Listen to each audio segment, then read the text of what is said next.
we equate the Lord's blessings with something we can count, we have opened the door for the Trojan horse of pride to sneak in and allow us to bask in his glory. Instead, we shouldn't count anything at all. We should simply count ourselves as abundantly loved and blessed by the Lord, regardless of any measurable accolades that accompany our actions. As Christ followers, we are showered by his unearned love and grace at all times.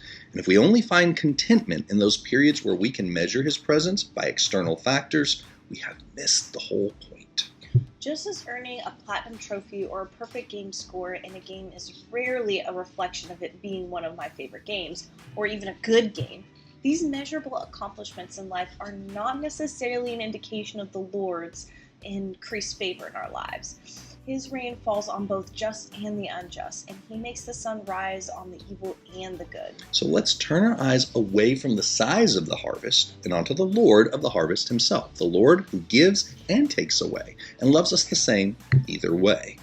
Whether we are currently in a period of feasting or in a state of famine, earning trophies or simply playing the game, his grace is sufficient for us through every season. So let's avoid the temptation to only see his presence in our measurable achievements and equate anything we can quantify as proof of his divine approval. He loves us when the mirror is kind and when the numbers on the scale keep on rolling. He adores us when our credit score is high and when it's low.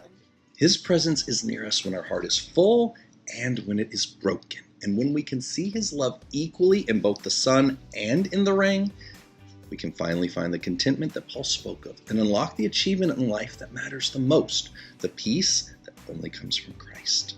The peace that surpasses all understanding and refuses any attempts at being validated by the trophies that this life offers. A peace that kills all forms of pride by suffocating them at their source. A peace that cannot be limited by the ferocity of the storm we are in, nor measured by the size of the boat that we've been given.